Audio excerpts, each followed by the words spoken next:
So here's a quandary for you. You've got 30 grand to spend. What do you buy? An air-cooled 911 that's pretty much worn out and needs a lot of service, maintenance? Or do you buy a 9962 and drive? My money's on the 9962, and here's why.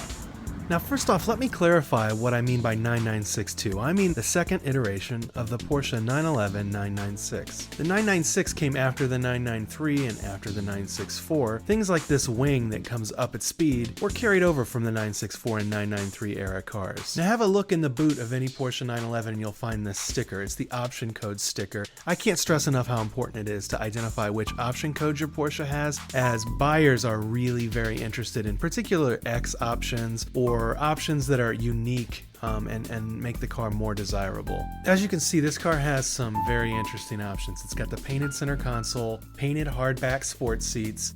Options on Porsches really protect the car's resale value. Even something small like these silver gauge faces or red seat belts or, painted crests here or there is like a really big deal to Porsche aficionados. One other thing to consider on buying a car that's newer than a 964 or 993 is safety. I mean, these cars have lots of airbags, they're more structurally rigid, and they benefit from years of development and higher crash standards. While the addition of water cooling may have been hard for some purists to swallow,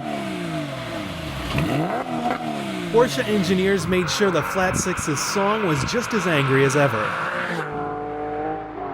So with air-cooled prices being through the roof, isn't it time to consider these water-cooled 911s? So being in a 996 is a pretty nice place to be. Roofliner has this nice suede appearance. Now certainly there's plastic bits in this car that Porsche took a lot of heat for after the 993 when they left the air-cooled cars. The dash materials are nice. One thing I'll definitely say is the 3.6 car versus an earlier 3.4 liter car is a different animal. And the 3.6, to me, feels a lot better. And the development that they put into the 3.6 liter cars, the 996-2s, it's a very well-honed, very well-developed supercar. Maybe not a supercar, but 911. And compared to most cars, that's a supercar. The vent cluster here is not, it's not a thing of beauty. And yes, I'm about to replace my headlight switch, which is kind of a chronic problem with these. For the price point, you couldn't even get a shell of an early 911. A nice 964 is going to be in the same price point as the nicest 3.6 liter 03 or 04 996. They're great cars. I'm convinced that these 3.6 liter 996s are hidden gems. They've got the updated headlights, the engine's bigger and more powerful than the early 996s. The suspension is revised from the 993 and early 996 cars. I actually took it to our Tail of the Dragon and Biltmore visit last year, and the car's extremely capable, but look at it. It's a 4x4. It's got to get dropped to at least European ride height. And so that's what we're going to do today. I've brought the car to German Auto Pros, where we're going to install some H&R RSS coilovers with some specs that I got from a friend of mine who does a lot of track days, and in particular 996 GT3s.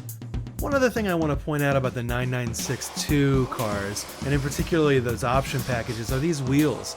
These wheels are actually made by BBS, and it's one of the lightest wheels ever offered on this series of 911.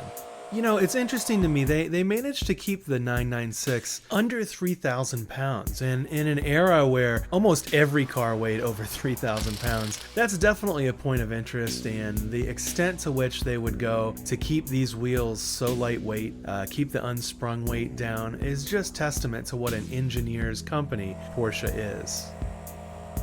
Quite to the contrary, development didn't end at the end of the air-cooled era. It really took flight. The brakes on these cars, after laps and laps and laps, don't wilt. Honestly, the only thing I want to change is the suspension to a more European setup.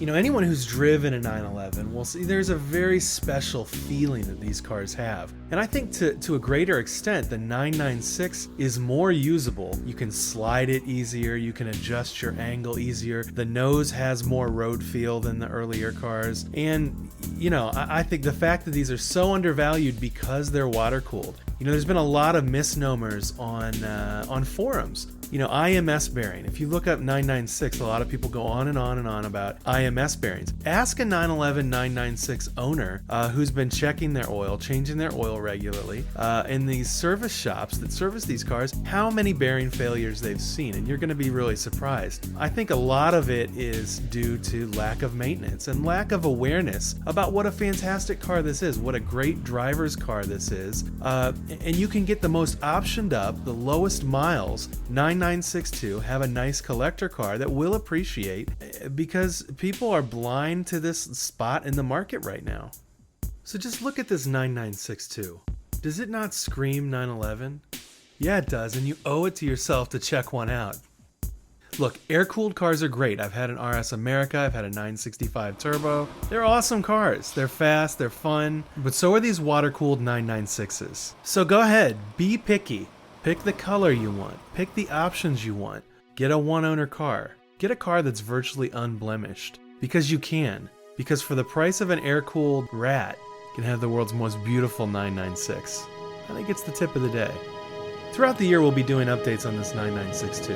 But for now, let's just enjoy the drive.